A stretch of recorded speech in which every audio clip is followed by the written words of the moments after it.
It's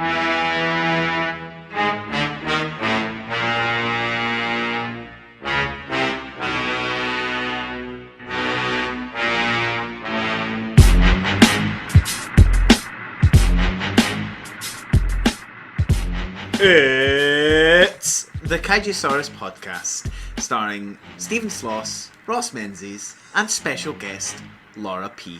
Alright. This is the podcast in which a lifelong Kaiju movie expert, Dr. Steven Sloss, talks to relative newcomer Roz Menzies about each and every one of the 30 plus Godzilla film series. I'll tell you what, I'm fucking glad this thing's ending.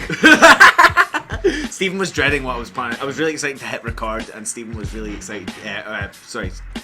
Unexcited to see what I was going to do. But bully him, I did a lovely, simple, quite to the point, I think you'll agree, podcast opening. I'll tell you what you were doing. You were taking the piss. I was subverting expectation. As we all know, I'm the funny one. Debatable. Right, man. This Hello. is the Kaijusaurus Podcast, the podcast in which a lifelong fan of Godzilla and Kaiju movies watches and reviews most of the films in the Godzilla series. With this one here. Nah, this one. boy, this fella. This one here. This strapping young lad. And I am also here. Yes. The strapping young lady. The subject of this episode is 2004's Godzilla Final Wars, the 50th anniversary franchise entry in Toho's Japanese series, directed by Ryuhei Kitamura and released in December 2004, marking the series' 50th anniversary, as I mentioned. Yeah? That was great podcast, guys. Yeah, let's dive right in. Let's get to this final war, which absolutely was not the final war. There were wars to come. Yes, well, as Ozaki literally says in the last line of the movie, the next war is going to start now. It's just the beginning. Yeah. Well, tell me a little bit about this movie. So, why was it made? well, as we've discussed in previous episodes, Ross, the Godzilla series was dwindling once again. Producer and series overlord Shogo Tomiyama felt that, you know, this is the 50th anniversary. It's time to end. Yeah, because time to wrap up. It just wasn't picking up the steam that it needed to. Yeah, it feels like every time they have like a hit or like a film that sort of relatively or critically did really well, immediately after the next three films are shite. Immediately after, yeah, they kick themselves in the balls. Yeah, they just fuck it. Yeah. Toho's management was strange around. Toho's management is strange. There It's we go. strange. It continues to remains strange. Invite us to all your things, Toho. Yeah. So it was, the 50th anniversary movie, Final Wars, and it was time to call it a day. Both in terms of, I suppose it was a nice point to end, but in terms of, celebration, leave on a quote unquote high note. Yes. And because it was no longer financially feasible. Yeah, to people make just Godzilla films. aren't as interested. Yeah. I'll tell you both now, this film was allocated a very, very generous budget. Oh, This really? was much higher budgeted than the previous couple of Godzilla films, and it was a flop. Oh, really? Yeah. Yeah. I kind of got that impression. It did not do well in Japan at all. You'd think the 50th anniversary Godzilla film would have at least gotten like an American theatrical release. Yeah. Nah. Nope. Oh dear. Not even for Big Don Frye. Not even for Beloved Don Frye. household name Don Frye. Nope, didn't happen. It sort of just, upon release, became another sort of franchise entry, and the series, for 10 years at least, died a fairly quiet death. Sadly. Yeah. Just didn't go out with much fanfare. No, and I realise I'm sort of laying into this film already. I'm going to preface my entire conversation on this episode by saying, first and foremost, I fucking love this film. Like, I completely understand and agree that it's a patchwork mess of a film. There's things in here that don't work, and holy shit, there are things in this film that do not work. Yeah. Like, hugely. There's so many... It's just such a weird film. It's just so many like weird things strung together, and they try and make it this thing. And it comes out as... Everything is so strange about this film. Yeah, exactly. And it just comes out as this thing. It's this beautiful thing. But I unapologetically love this film. Totally. Yeah. But at the same time, Totally. that should be the review of this. It's totally good. But I mean, I get what you're saying. Like, you do thoroughly enjoy it, but at the same time, you kind of recognise it as the film that killed the Godzilla franchise for 10 years. Yeah, I mean, Like, I know 14 if you don't count the US. If you don't count Legendaries, 12 like, years. 12 years. Can't count. But I mean, like, yeah, I know, like, Toho spoke a lot before about, stopping the franchise if it wasn't a success. I have no doubt, had this film been the huge success, the hope that would have been, they would have continued it. Yeah. I believe they were just saying, this is the end as a sort of contingency in case the worst case scenario happened, and it did. Well, that's it. I mean, they've been threatening that a while, haven't they?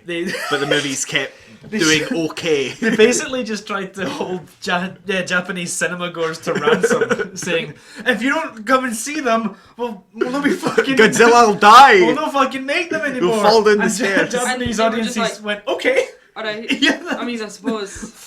fine. Sure. Got nothing better to do. To be fair, I think that's where Marvel's maybe going. Just going, I'm not that bothered.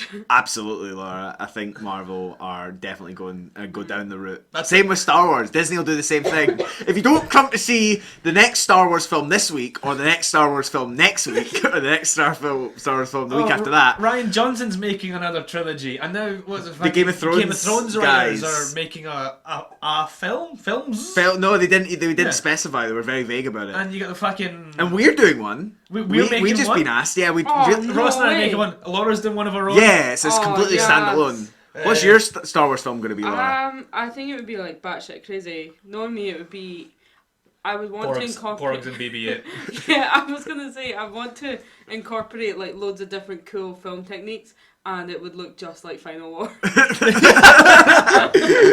Amazing. Well, bringing it back, in all seriousness, these huge mega franchises that we experience right now, like Star Wars and Marvel, etc., the Marvel Cinematic Universe, you do not get the exceptional variety and content and tone, etc., that you do in the Godzilla series. Oh no, totally. We had a discussion earlier, and it was about Black Panther, which I've not seen yet, but you have. But I said to you, so does it have the exact same tone as every single other fucking Marvel movie?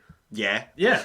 It does. I mean, Black Panther is very good. I actually really did enjoy it. Yeah. But at the same time, it is still a Marvel superhero film Yeah. that can only hit a certain note so many times. Yeah, and whereas here we are with the Godzilla series, again, as I've said, one of the most, I feel, tonally rich in the history of cinema.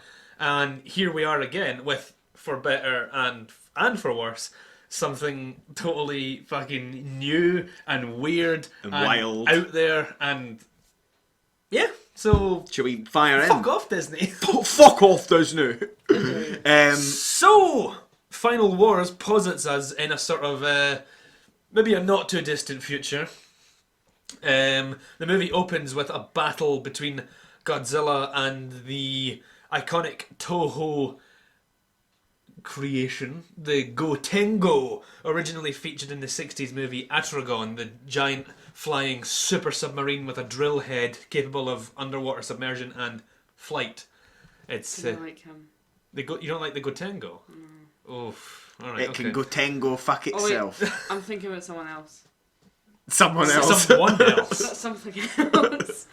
Did you think the Gotengo was a person? I was thinking it was that monster in Ultraman. Do you know the whale thing that just like does nothing?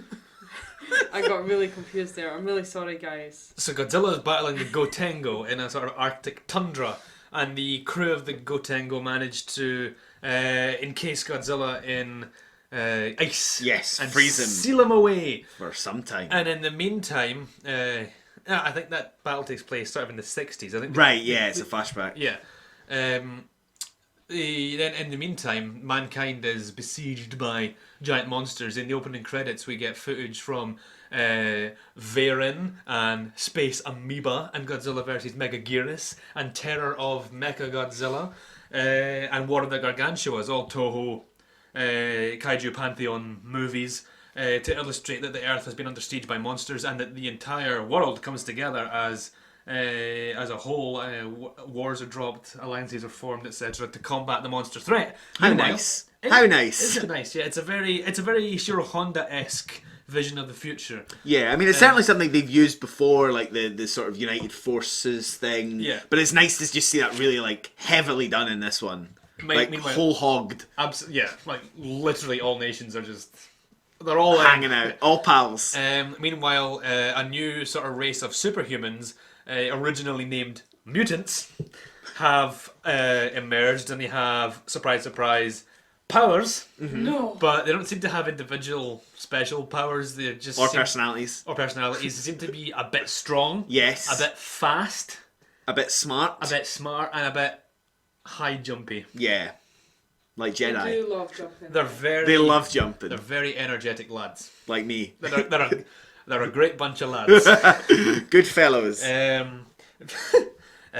So the Earth unifies under the Earth Defense Force, with humans and mutants combating against monsters together. Mm-hmm. But as the opening credits say, the greatest threat to mankind still lies deep in the South Pole, and its name is Godzilla. So in the present day, many monsters suddenly start attacking. The film opens again with the film opens proper after the opening credits with the Gotengo in the quote-unquote modern day battling Manda, a creature that originally appeared in the film Atragon, created the iconic image of the serpent-like monster wrapping itself around the submarine, and that's recreated in this movie. The Gotengo defeats I want to say manga. That's comics. Manda. And upon its return to base, the Earth is suddenly under siege again by monsters. By many monsters. We've got Rodan. We've got Anguirus. We've got King Caesar. We've got Kamacuris. We've got Kimonga. Kangaroo. Who? Kangaroo. Kangaroo. I meant Kimonga. Tell us who Kangaroo is. This is an Australian kangaroo monster laying waste to the outback. No, he's actually attacking Berlin. Okay. Okay. We've got Ebera. We've got Ebera, the giant crustacean. We've got Rodan. You've said that already. We've got I was about to say all of these names. We've got Gigan, but he's not awake yet. No. He's mummified. He's been found and dated back 12,000 years. We got Minilla. Manila, the boy. The blessed and boy. It's not just the return of some half-assed baby Godzilla from the 90s. This is proper the absolute fucking lad. It's the boy himself. The boy. Manila. I was so pleased to see Manila. It was just like seeing an old friend. You did sort of like grasp my leg and kind of go. Yeah, I was so pleased. He was very happy. I was really happy. Should we? So just to run off the monsters in this movie quickly. Right? Yeah, please do. Godzilla, Mothra, Rodan, Gigan, Manda, Anguirus, King Caesar, Kamacuris, Kimonga, Ebera, Hedra, Minilla, Monster X, who then becomes Kaiser Ghidorah. There's a great bunch of lads there. A good team. That's how you do it, Marvel. All of them absolute fucking units. Oh yeah. Well, actually, most of them are evidently shite at fighting because a lot of them get felled in one long montage. And we have Roland Emmerich's Godzilla. That's right. Yeah. Here's a kind of funny at the time, kind of sad now story about that creature's appearance in this movie. So Toho brought it back, obviously just to kill it off. Yeah. In a battle. And make a wee joke about it. Yeah, in a battle with the quote-unquote real Godzilla. Because what does he say again? He says, I knew that tuna-eating monster was good for nothing. Yeah. And you used to imagine like all the American fans like, they sure showed him. Fuck you, Roland. Gosh. I didn't know shock if he went to see the film. Oh, gee! I'm a huge fan of Kaiju. This is how Ross thinks all Americans sound, bearing in mind he's marrying one. Am I? Wait, what? He doesn't know yet. Don't tell the bride. When it was announced Toho was bringing back the American Godzilla, Roland Emmerich's Godzilla, they rechristened the monster Zilla. So as the monster that appears in this film is officially called Zilla. Because Toho felt that monster had removed the god from Godzilla. So they called it Zilla. And at the time, when this film came out, I was 12 years old and I was like, yeah! They really showed him! How you're picturing Teen Steven is exactly how he looked. He was wearing shorts, sunglasses, he had a skateboard. Yeah, exactly. Backwards cap. But now when I hear that, I'm just sort of like, oh, for God's sake. That's fan pandering at its very fucking worst. And we covered all this in the last episode the three of us were on together discussing the 98 Godzilla film, but that film is called Godzilla. The creature that's in it is Godzilla. Mentioned by name. No. Whether anyone on this fucking planet likes it or not. It's a Godzilla movie. Deal with it! Ya twat! That was a good reaction gif that Steven did there. I'm so glad you guys can hear this and not see it. Yeah. Yeah. Join us. So firing through on the synopsis, we have aliens all over the world attacking. The first big casualty is the new leader of the UN, played by Akira Takarada. The boy himself, looking absolutely fly. That's the look I want when I'm older. 50 years after his first appearance in the franchise. He was hot then. He would have been... He was a snack then. He was a snack now. I hate that But no, honestly, he forever looks... tasty. forever. Like 71 he would have been in this film. Yeah, man, looking good. Honestly, like fantastic look in this movie, and he plays it with such glee. So he goes missing. Oh, he's having a great time in this film, isn't he? Really is. He clearly is having a ball in this film. Yeah. Goes missing over the ocean. The leader of the UN is missing. We have Manila appear and meet an old man and his boy in what is essentially a fun little subplot that we check into every once in a while. Has absolutely no bearing on not only the main plot, but literally anything else that happens in the film. But is equally just like always enjoyable to jump into. I mean, I honestly would have loved more. I mean, I probably could have watched an entire movie about. I probably could watch an entire movie about Manila, this older man, and the grandson just all hanging out on like a fun road trip. Try to catch up with Godzilla. In fact, I want a movie that's just from their perspective. All the other stuff is happening. That would be... If it was just their perspective on this like massive global catastrophe. Yeah, there's like rockets firing about the place. There's like screaming and fire in the distance. And they're just like, ooh, you stepped on my fishing rod. Oh, Manila fell down the hill. Manila's journey in this film, his character progression is that he is allowed more and more entry to the old man's truck. Yes. Yeah. At first he just sort of is running towards it, then he's allowed to sit on the back of it, and then he's finally allowed inside it in the passenger seat. And in the end credits scene, he drives and does a sick wheelie. So basically, the world is under siege by aliens and kaiju alike. It's looking pretty fucking hopeless. All of the Earth Defense Forces, huge floating battleships are going down one by one over Shanghai and Paris and Nuik. And it's not a great state of affairs. World leaders like Akira Takarada's head of the UN, they are being replaced by exilian duplicates. Yes. As is the head of the EDF, Namikawa, played by Kumi Mizuno, sharing the name with a character she also played in Invasion of Astro Monster back in '65. So potentially also same called character. Namikawa. Yeah, not the same character, different continuity. Right, I see. Yeah, okay, just cool your jets. A small remnant that remains of the Earth Defense Force, Ozaki the mutant. A biologist, I forget. Yeah, character the names. bioscientist girl. Yeah, That's not like you. You never forget character names. I know. That's a me thing. And most important of all, Papa Fry. that's it, Captain Gordon, Big played DF. by Don the Stash. Who I actually knew from something, because he's in An Always Sunny, isn't he? He is in an episode of Always Sunny. He gets beaten by Dominiac. That's right. Played by, Yeah. He has no dialogue. He's So, just there to fight. Tell me a bit about Don Frye really quickly. Well, apparently, Like, who is this guy? What's he doing in this movie? He's an American mixed martial artist who, if I understand correctly, gained some level of popularity in Japan. Right. And the director of this movie, Ryuhei Kitamura, was a big fan of his. So, ring him up. Yeah. Do you want to be in a fucking Godzilla film? Sure. He was not Kitamura's first choice for the film, though. If I remember right, the first choice for the role of Captain Gordon was that actor who's the star of Highlander. Is it Christopher Lee? What? No, not Christopher Lee. I've not seen Highlander. That would have been awesome. That would have been fucking quality. Osaki, go right into it. Christopher Lambert? Maybe that name rings a bell, but I also haven't seen Highlander. So what am I going I've to not say? seen, and it wasn't Sean Connery. But can you imagine? Oh dear. Osaki. Oh my god, Steven, you got that right. Was it Christopher Lambert? Yeah, I've not seen. I've never heard None of us, despite us being Scots, none of us have seen Highlander. Oh! What are we like? Mr. Krabs is are in we it like? too. Is Clancy Brown in it? Big Clans. Oh, sweet. Sweet. That's Clancy Brown, Mr. Krabs. Yeah. Excellent. He's Yeah. also in Lost. Come on, man. So anyway, Christopher Lambert was the first choice for Captain Gordon, which went to Don Frye, the mixed martial artist.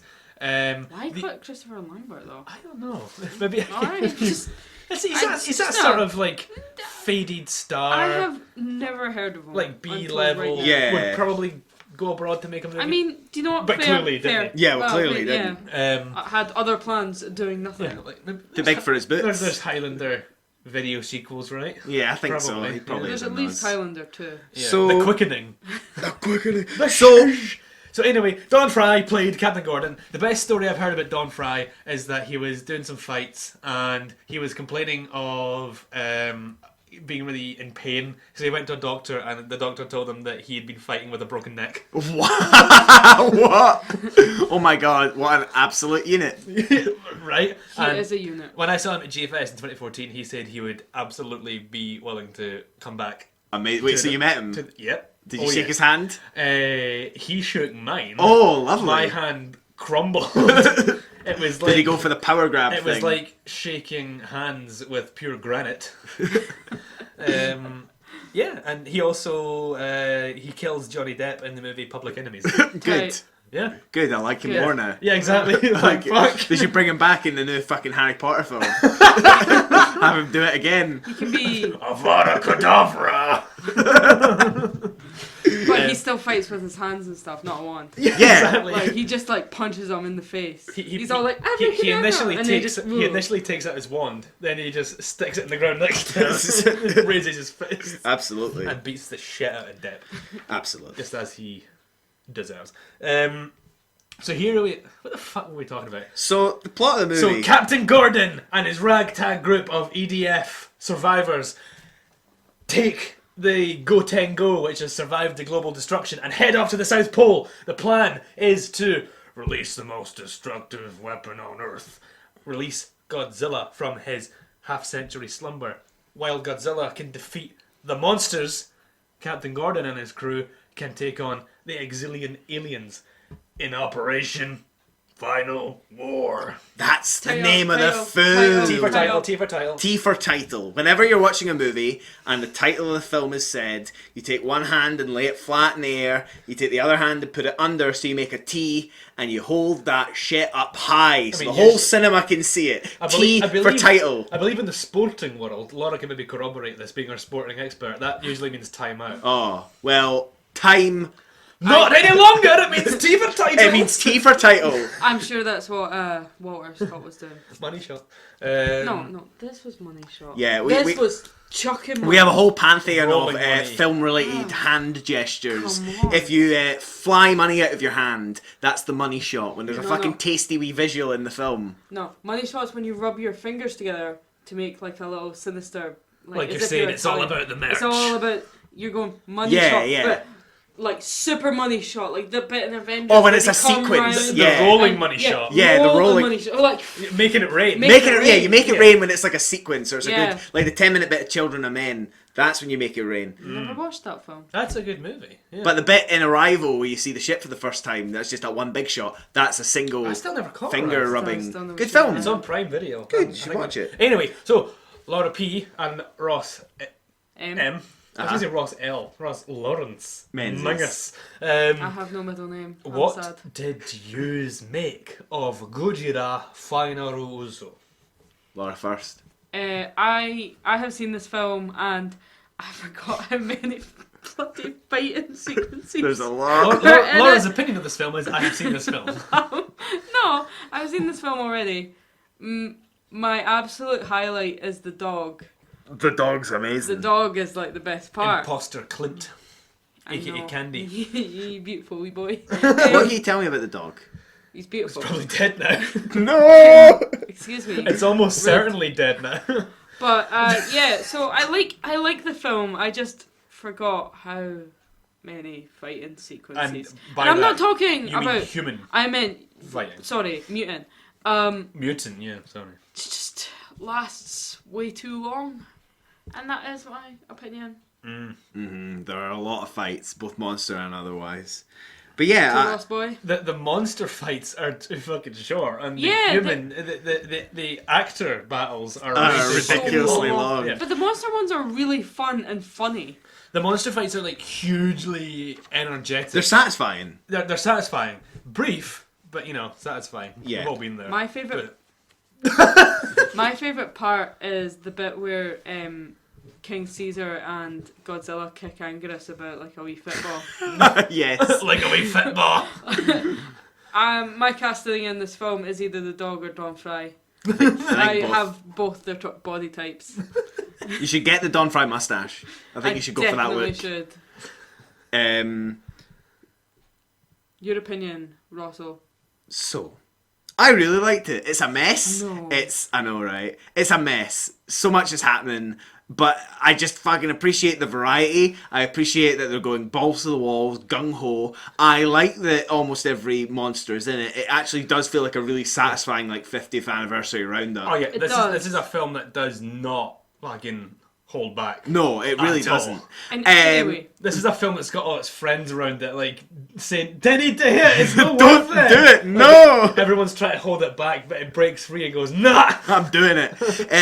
Yeah, I mean, I really do enjoy it. I mean, it certainly has flaws. Like, it is definitely incredibly like indulgent. I don't know if it does have flaws. Let's try that. I don't know if this is an indulgent film. And I mean, it's very clear that they were really into the Matrix among many films, and that's been true of the last couple Godzilla films of the like late 90s to early 2000s. Is like it starts to wear its film influences on its sleeves. The Matrix look of this film is like actually like kind of incredible, and not just like the fighting sequences, which do, you know, like the Exilian having the long trench coat, the very Matrix style kung fu, the tilting, swirling cameras, but even little things like the sort of camera style, the camera lens, like that very washed out green Matrix look is prevalent throughout like the entire movie, like the like puke green Matrix look. Yeah, like the color filters in this film, the sort of harsh, sickly yellows and the freezing cold blues and the. they really had a lot of fun with colour. They did, like, clearly, like, Or sitting, maybe not fun. sitting in their editing program, just sliding up the colour balance either Yeah, way. just bump and it up a bit. Sliding A up the little more. saturation elsewhere. What I remarked about this film when we first put it on was that for a film that was made in 2004, it's very 90s looking. It's incredibly And not only 90s, is it like yeah. 90s looking, like the fashion, the story, the shots, everything about this. The effects. Yeah. Yeah, look, no, but even Like- even just like the quick shots of like, I said to Steven, it actually kind of looks a bit like, I don't know, a Torchwood episode. Oh, it absolutely does. And I think the other thing that kind of gives it that like late 90s, early 2000s sort of changing millennial action movie feel is like it's got a completely different language in its music. Like gone are the kind of like big orchestral This scores. movie had 3 composers. Oh really? Yeah. Well, That's obvious. Yeah, that's really obvious. But lead composer Keith Emerson, as in Emerson, Lake and Palmer. As in... It's a musical trio. Oh, I see. Yeah. I'm not aware of them. I'm not aware of them either. Oh well! Alright, da! Ask your dads. I'm gonna. Yes, this film had 3 composers. Yeah. As well as stock music by Masaru Sato and Akira Ifukube. Okay, yeah, so it's born from a lot, but I mean, a lot of the action sequences have that, like, very early 2000s, like, that crazy little drum beat, which is very Matrixy as well. But it's just put over, like, mundane tasks. Yeah. Like people conversing in an office. It's just really strange. It is. It's weird, but I kind of love it. Like, it's always like porno music. Yeah, it's just a little, Yeah. You could take that out and put it into a porno, and you would really have exactly what you need. The porn might be slightly intense. Too intense for me. Ross, I've always thought that, like, if you were ever to appear in pornography, film pornography, in an adult picture, you would be sort of, this is getting a bit risque for our younger viewers, a bit or blue. if you're listening to it with your family.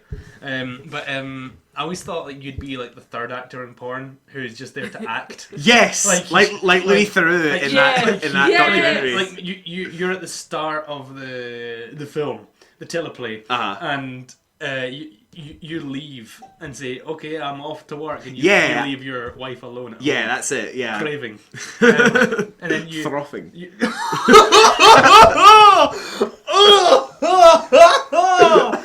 Did you say frothing? Oh, God almighty. Right, that's it. The Kaijusaurus podcast is over. We're done. We're finishing it. No! And then you come back at the end and go, what's this? What's going on? But like, they cut just before I finish the sentence. Not in like a sexy way. You don't get involved. No, yeah. It's just to finish. You're just there I to observe act. like a Martian. You're there to progress your career. Yeah, I'm there to advance the story. Okay, Sylvester Stallone. That's another guy. That's right. He did that, didn't he? Yeah, he did. If you look up, Sylvester Stallone did a porno. Really, just appeared on You a do not plot want to see it. capacity. He has like weird balls. I looked it up. You looked it up. I want to see.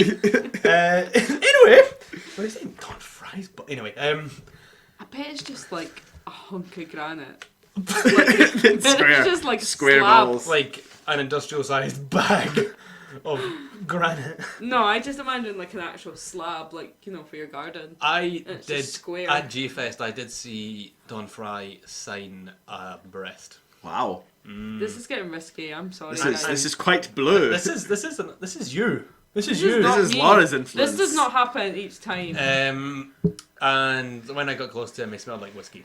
Oh well. But Yeah, he's It's exactly what I expected him to smell like. Where was this in Chicago? In G-Fest, yeah. You know, it's Steven, did you just busy go day. up to him and smell and be like, You have a wee sniff. It was overpowering. Did he sing your chest? He did not. Ah, you should have. Despite should my have. frequent unending. frequent requests. By this point, his moustache had taken over his whole face and become a beard. What an interesting way to describe a beard. I was thinking that. Anyway, so yeah, this film had 3 composers. So, This discussion really It's suits amazing. the film. well, yeah. I mean, the film jumps all over the place. I mean, something early on that I really And it like. has no focus. It goes on many tangents. It really does. So this discussion is fitting. I mean, I do love, like always, I'm a sucker for a Godzilla film that gives us little character moments and random little tangents. Like at the start when all the kaiju are returning to attack the Earth, appearing in all these new cities.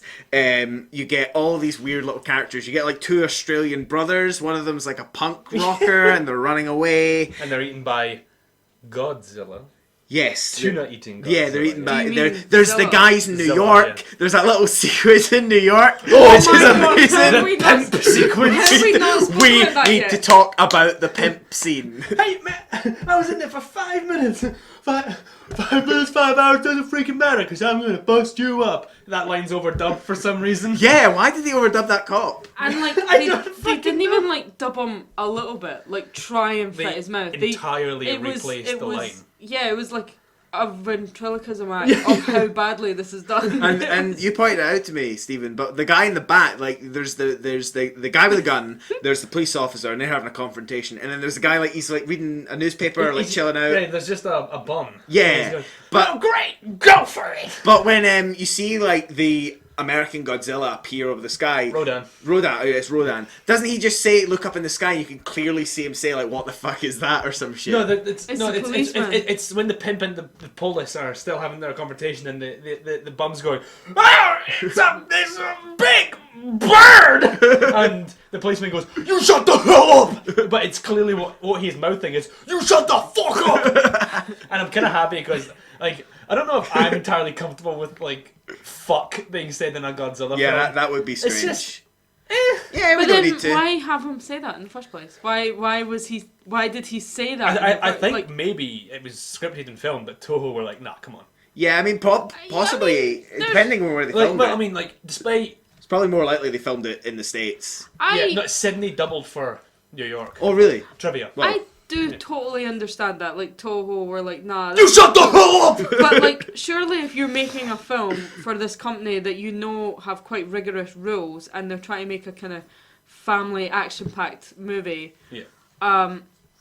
wouldn't you just not use an F-bomb? Like, I feel like you've lost out on so much integrity to drop an F-bomb. This director, Kimonga, is known for, like, sort of Takashi Miike-esque ultra-violence in movies. Like, he made a film called Versus. It was very sort of influential in that sort of turn of the century sort of Japanese pop culture explosion, like along with like Battle Royale and that sort of thing. But yeah, so I think clearly, it was scripted and clearly filmed, but in post, the cop that bears a striking resemblance to Ben Stiller had to have his lines overdubbed. It was Ben Stiller. Yeah. I'd still though, come on. The best part about it is The hats. the hats. when there's just ridiculous sound effects and their hats just whoosh away in a wonderful jarring tone. That should happen more. I would actually rather that the entire film was in that style and that all the sound effects were like telegraphed with like whoo, whoosh, bump. Well, I mean, for example, we were discussing during the film, there is some like metal sound mixing in this movie. Like, there's a scene where like Anguirus, who can curl itself into a ball and fly through the air and stuff, sort of unfurls and like lands, and as it skids across the ground, there's kind of like a car screech sound, like. Well, what's the monster that's kind of just like a big pterodactyl bird thing? Rodan. Yeah. When Rodan man. flies in, they literally are just using like the sound of a jet liner. Like, it's two jet engines like just flying in, and it's hilarious. That's how he should sound. It's like the wind speed. But yeah, this film is just fucking mental, and I love it for it. Yeah, It's a blast to watch. What I said to you is it's a great film to watch in company as well. What I said to you earlier, and during the film as well, going off what we're discussing, is that obviously this film is very much a post-Matrix movie, as a lot of films in the early part of that decade were. Yeah. And it shows that influence more than on its sleeve. It wears it across its entire body.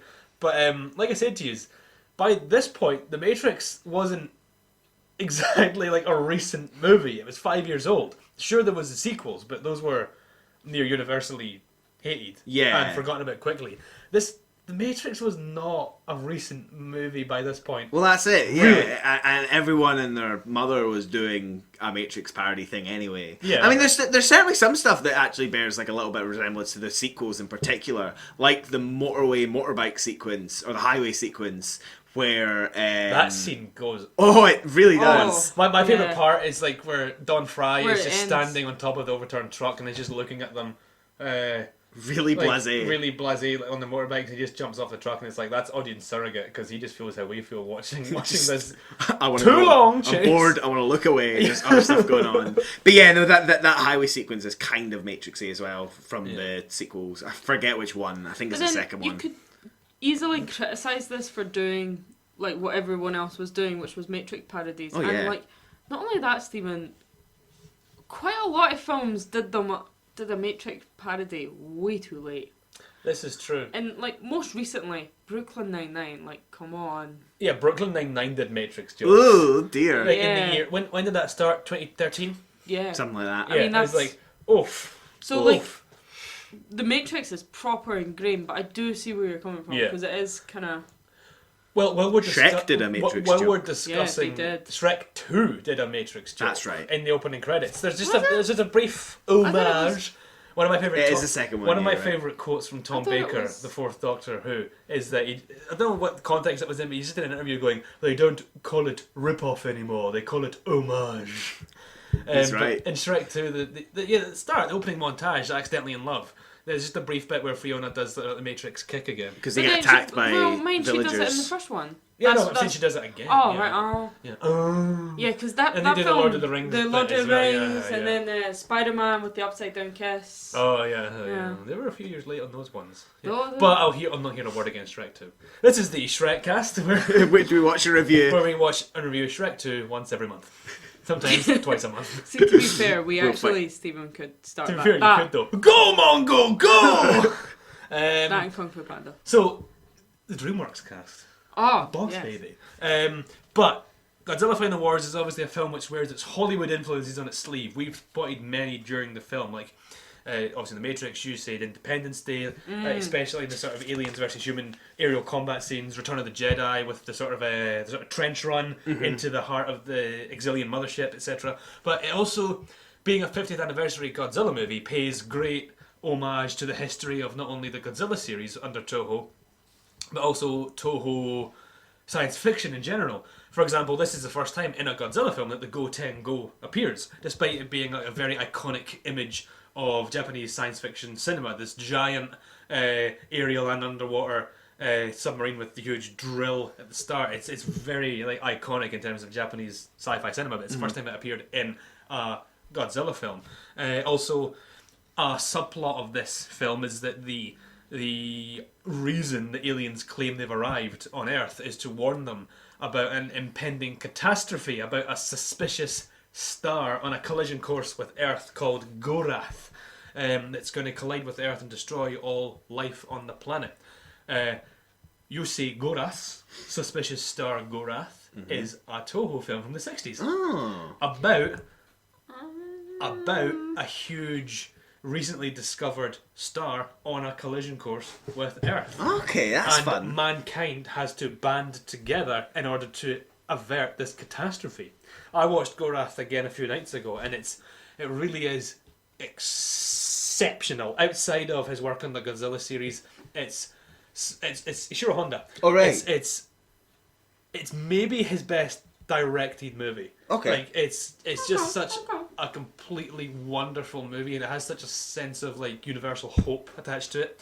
It's also, again, a little bit, it's not batshit crazy, but it's a little bit, okay, how do they choose to avert this catastrophe where a suspicious star is on a collision course with Earth?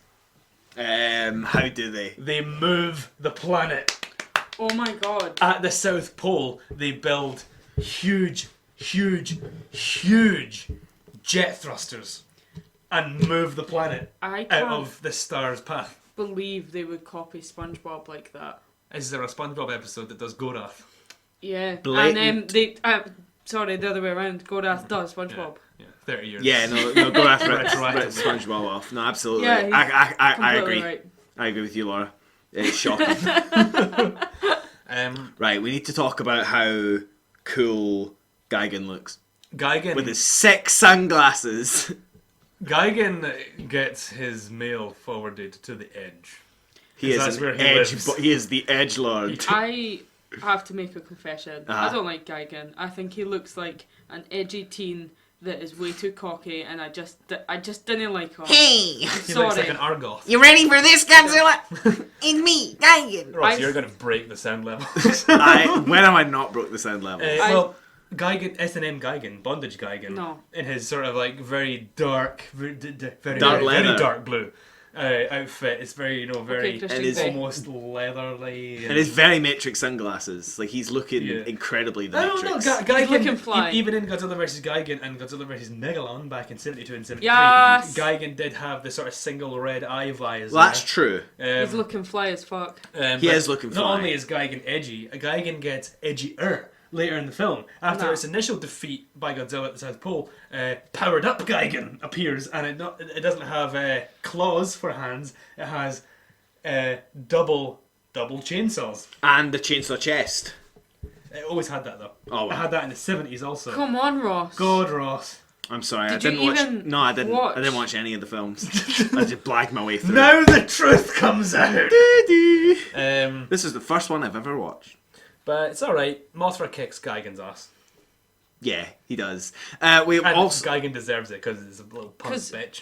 Aye, because he like proper hurts our main main gal. body. The queen, yeah. Yeah. The other sequence that's also worth watching. I know we've talked already about the very quick Zilla sequence with the US Godzilla, but Sum also 41. Sum 41 playing. How can we stop Weird, after weird. talking about we So- don't I think. I have kind of. Oh, sorry, Ross. Prominently billed in the opening Yeah, credits. Ross, continue your point because I have a story after this. Oh, I want to hear your Sum 41 story. But all I was going to say is that it was not the best choice of Sum 41 song, and it should have No. been Into Deep. Into Deep. The faster we're falling. I was going to do the in my head instead of going under. Instead of going so under when- again. Beautiful. Serenade me as I tell the story, but don't because my voice is not. So when me and Steven first started going out, which would have been when we were 15, he let me into his room Lame. and he had all these CDs, so it was all like Queen and the Beatles, all the boring stuff. I'm alright. And me being a big emo, I was like super into all like, you know, Blink-182 and that, who are actually pretty not that good. Anyway, 182. Is there a more tame rock band? Blinks Sum 1 41. through 181. and going through Steven's CDs of like Queen and the Beatles, I never fucking understood why he had a CD of Sum 41. Like, Sum 41, the album Chuck. it was Did the it have weirdest this song in it? thing. Yeah, It sure did, bruh. Did that's you the whole like the reason he song? bought it. I bought it because this song's in Final Wars. Yeah. And I just I love like that. I picturing love you that. listening to it. Me too. It brings me joy. Like little 12-year-old me, like, I like this. yeah. I could see myself possibly getting into this one day. Into Mr. I mean, Sum. if you're gonna get into There's any Sum 41 41 friends. song, it's gonna be Into Deep It is Into Deep. Yeah. or Fat Lip. That one's a good one too. Yeah, well, how about you stop being fucking posers, right? I've shed my skin. So yeah, Sum 41 received very prominent billing in the opening like, credits. a for I would have loved a cameo. Use A Sum of 41 their cameo. song. Yeah. Dispatch Sum 41. Yeah, but make them mix.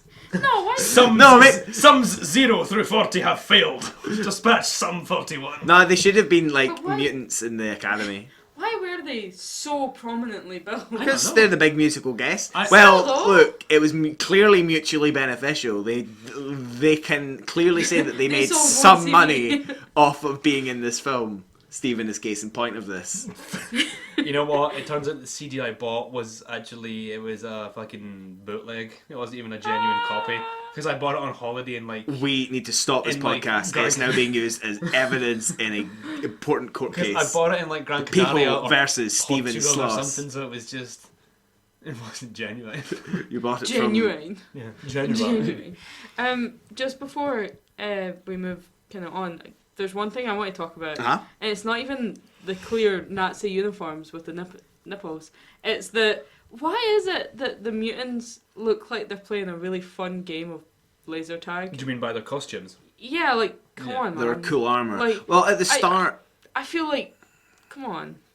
It's a strange look. I mean, not even Yeah. getting into the uniform and the armbands, which is a very strong Yeah. look. And the red nipples, that's yeah. also At the a start, look. when there's like 6 of them and they're all teaming up to fight one of the monsters at the very start, I think at the power plant. Ebera, yeah. Ebera, yeah. They look like the proper like a Power Rangers gang or like an Overwatch Yeah. team. They're like a team of 6. There's like a guy with a machine gun. There's like a guy with a rifle. There's a like jumping girl. They're like that very classic like squad of 6 gonna take things In down. terms of the mutants, sort of, I don't know, professional formal wear, whatever, the long black trench coat with the red armband. Armband. Like I said to you during the film, there is certainly something to be said about Japanese pop culture, specifically sort of in anime and manga and its adaptations, and Nazi iconography in costume design.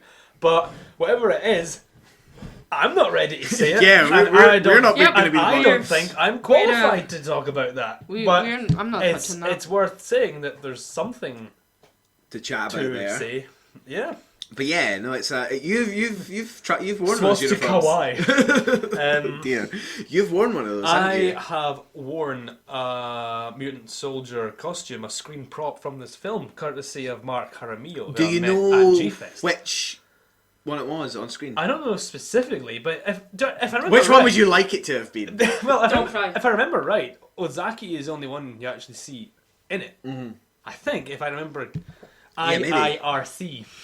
If you recall correctly. Is I that what didn't that know- means? Yeah, I If I didn't know that. recall correctly. Yeah. I thought I just read it as Irk and just ignored it. That really irks me. So, what else do I have to say about this film?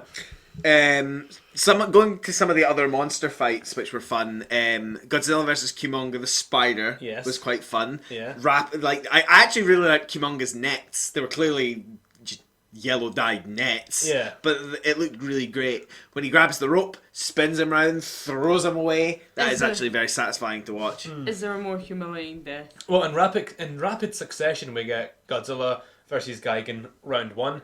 We get Godzilla versus Godzilla. We get Godzilla versus Kimonga, King Godzilla Caesar. versus Kamacuras, and then we get Godzilla versus King Caesar, Anguirus, and Rodan, which turns into a big football match. Yeah. So, A wee kick-a-boot. soccer. A soccer match. Football. Talking about King Caesar, I mean, he looks like a full body Muppet. He's like it's the very clear look where you can actually see the like model's arms and more the shape of the actual guy in the costume as opposed to like the heavier Yeah, costumes for. it's a very athletic looking costume. Yeah, and it works for the character. I'm not even saying it's bad. I just appreciate that look because it reminds me so much of those big like full body Muppets like Big Bird, like Yeah. Sweetums. Yeah. I'm going to be totally honest with you, Ross. I laughed so much when you said that in the film because I thought you said a full-bodied mullet. And I thought that was really He does have a funny. mullet as well. King Caesar does have a mullet. But still. One thing yeah. I'd like to bring up is that I really enjoy the final battle in Tokyo, which is Godzilla and Mothra versus Monster X and Gigan 2. Because while obviously the Godzilla series is not short on battles in Tokyo or even in cities, what I love about this fight is that it is in the ruins of a city. Yeah. Like, this is a dead city. The skies are black. Every building is charred and destroyed. The sky is grey. There's no people. There's no one running away or evacuating. These people are dead. There's no one left. Yeah, it is- Apparently, the It's entire pretty world bleak. is gone. It is a dead city. And I like the iconography in that fight because it's something new. Once you stop to realise that it does make it a little bit more bleak and it does raise the stakes that little bit more. And it looks great. The model work is exceptional. Oh, it really is. And I really like the Nothing look bad of to that final say fight. about effects at all. It looked fantastic. Well, what I would say about the effects earlier, what we were saying, like going off the back of the sort of 90s comparisons we were drawing, like I would say the effects in this film sometimes fall short just because of the staggering amount of effects there is in this film and the amount of different techniques they use, like suitmation. There's up till now this mix of suitmation and CGI had never been attempted before. Yeah. The integration of all sort of different types of special effects never been attempted before in a Godzilla film. And so I think that's why the effects are ultimately a mixed bag, but I applaud them for trying. Yeah. For example, this film features Toho's first all CGI monster, which is the American Godzilla. Yeah, which looks fine. It looks good. very good for a Japanese production from 2004. Because it attempted some full CGI for like shots of Godzilla in some of the earlier films. In like, when he underwater was swimming, scenes, yeah. But this is Toho's first like full CGI. And it works because Zilla, or whatever we want to call him, American Godzilla, Yank Godzilla. Roland. Wee Roland looks ridiculous and weird anyway. And he's got like the big jaw and the like weird slender body. So having him like very uncanny early 2000s CGI works actually really well. Yeah, absolutely. It really does. So in the final battle, at the end of days, Mothra has dispatched Gigan, and as we know in the end credits, she survives and flies back off to Infant Island to live in peace. Bless her wee soul. The All Exilians. the Exilians are on the brink of defeat. But Godzilla is still battling Monster X, and Monster X sort of seems to stumble down a bit and then starts to sort of mutate and contort its body, and what it ultimately becomes at the end of this whole franchise, at the end of days, when it's just Godzilla left alive. Of course, it was going to be Godzilla and King Ghidorah fighting it out one last time, and so the Kaiser Ghidorah, as it's known in this film, is a sort of four-legged creation. What did you think of that? He did look actually very, very cool. I mean, the sort of three-head thing he has very, like, early on, before he becomes King Ghidorah, kind of hints to that. The kind of sooty, darker skin, the sort of white, open eyes, beady little eyes. He's really effective, he's really creepy. And, again, King Ghidorah has kind of always been, like, the ultimate enemy for Godzilla in a lot of ways. So the final boss. Yeah, the final boss. So I think it looks like a panto horse. Fair. An edgy panto horse. An edgy panto horse. So, yeah. Anything else to discuss about Godzilla Final Wars? Plenty. I mean, yeah. Where can I? I'm no done. I mean, yeah. No, I mean, we've kind of rattled through this one. It's just because there's so much. We find like out near the jumping end. And jumping out. Near the end, when the head of the Exilians is sort of monologuing to Ozaki, that Ozaki is actually a special breed of mutant slash Exilian hybrid called a Kaiser. Ooh. You could say he's the one. Yes, you could say that. He does deflect bullets. He even goes on to deflect.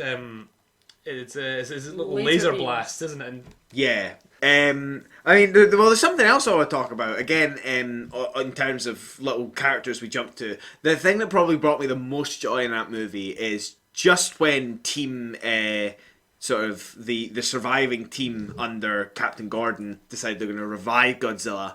They head out to the North Pole or the South Pole. And we just South Pole, yeah. jump really briefly to two like engineers on this Area G base, hanging out. They know the world is done and doomed, and they're just chilling, enjoying themselves the best they can together. Glenn! The Gotengo survived! And they're just so unimpressed with the fact that there's other survivors and they want to bring Godzilla back. It's the thing they least want to do. Really? Is that all you can say? Really? The world is ruined. I just want to be left in peace. Love them. I wish them all the best. I was actually really upset when they died. I would have loved for them to just make it out, for them to just be able to survive together. No, they were fantastic. They board the Gotengo. Yes, and save the day. And complain the whole time. Yeah, they're like, oh, it was so much And they're nicer still back eating, in Area G. They're Chinese and they're still in their lazy clothes. They're not in uniform or anything. My croissant. And one of them kind of looks like My Dwayne The Rock croissant. Johnson. It's like that. It's like that Vine. Oh, I almost dropped my croissant. So, yeah. Yeah, this film was a blast. Like, it was a lot of fun. What do people think about this movie? Oh god, there is no more divisive a Really film in Godzilla fandom than Lovely. this. If I had Eat that up. If I had to say it leans towards one side, it would definitely lean towards the negative. Really. Unfortunately, I think it's What hits it? I think it's maybe because like. I mean, I love this film, but I can entirely see why it's divisive. Why you would be sitting watching it like, what the fuck is this? The 50th anniversary Godzilla movie is this. Whereas I was watching like, this is the 50th anniversary Godzilla Of course movie! it is. But yeah, gosh, I think in a way it's because like maybe part of its divisiveness is that for 10 years it was the latest Godzilla movie. Yeah, all you had. There was nothing really significant to follow it for a decade. So that's what Godzilla was. Yeah, and it is a weird note to end on. That was the note to end on. I mean, to me, I would still say, I used to say, maybe there was no more a perfect anniversary movie, and maybe I don't entirely believe that anymore. But I'm glad this was the 50th anniversary movie. I'm glad the 50th anniversary movie turned out to be this. It's not the one we wanted. Yeah, but it's the one we deserved. Yeah, but that's weird to me because compare a film like this, for example, with for better and for worse, it has genuine adoration and love for the franchise and its history poured into it, and it seeps out of every possible crevice of the movie. Compare that to another 50th anniversary franchise celebration, Skyfall, which, is a very, very excellent film. Don't get me wrong, but, as a 50th anniversary Bond movie. Yeah, I mean, it's not. Yeah, it's not attempting to really mark that in any way, other than being a Bond film that comes out on the anniversary. There's one or two little, hat tips. Yeah. Well, I mean, in some ways, it does, like, it is the little turning point where the movies do turn, right after Spectre, which is back to basics, like, rebred James Bond thing. So, because I like, and but that's Skyfall? My Skyfall bit. Fair enough. Yeah. No, I really like Final Wars. I still have memories of, for example, sitting somehow in December 2004, somehow managed to get a hold of like a torrent of it. That soon, and just waiting up for the first time in my life till about 3 in the morning, waiting for that to finish downloading, then just watching it. It was shit quality. It was entirely in Japanese, obviously. But I just watched it and was ecstatic the entire time. And so anytime I do watch this film, I'm taken back to that moment. That's nice. Really nice. And I love it. That's lovely. All you haters out there, warts and all. How can you look at a child in its pure joy and say that it's shit? That's really nice. Having said that, it's shit. Having said that, it is shit. Look, that's weird to me because I've encountered a few Godzilla films I found just like so fucking tepid that you then tell me are actually like firm fan favourites. Yeah. So I've expected this to just at least been like a bit of fun for people, but obviously with fanboys you can't have fun. Well, I was going to say, exactly. If anything though, this film always gets a reaction. Yeah, well that's good. No, I totally get why people wouldn't like this or would rub people the wrong way. But it hits me just right. In the run-up to this film and its premiere, it had its premiere in Los Angeles, in Chinese theatre, I think. Oh, cool. Grauman's Chinese. And Godzilla got a star on the Hollywood Walk of Fame, etc., etc. And there's just some like premiere photos of this movie, and they're the weirdest fucking things ever. Please put them up. I want to see them. I remember you showing me. Please post them. It's the cast and crew, it says. But then there's like... Is Don Frye there? There's like the weirdest fucking random celebrities there. And the two that spring to my mind are Steven Seagal. Ooh! Yeah, and... Before he fucking fled the US for his crimes. And then Billy D. Williams. Amazing. And it's just the weirdest... That is a weird combination of guys. The photos Were they together? Did they come as a pair? The photos of the Godzilla Final Wars premiere are like a little bit otherworldly. I really want to see them. Please post them or something, or send me them, because I want to see that. I want to have been there. So did Steven. It would have been a time. It would have been. When are we? We need to go to a Godzilla. Get us to a Godzilla premiere. Godzilla Anime 2 Netflix. Yeah, get us to the Netflix premiere. Download us into your Netflix so we can be there. So what's next, Steven? Up next, we take another detour to Hollywood. Hollyland. 10 years later, Godzilla returns to Hollywood and the big screen for his 60th anniversary in the first entry at Legendary Pictures' Monsterverse, directed by Gareth Edwards. It's Godzilla. Starring B. Krantz and Aaron Taylor-Johnson. TJ. ATJ and the BC. And Big Brian Krantz. And Big Ken.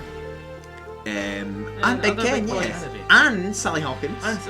And we could list all the cast, but let's not. We'll do that next week. Or next time. Any closing comments on Godzilla Final Wars?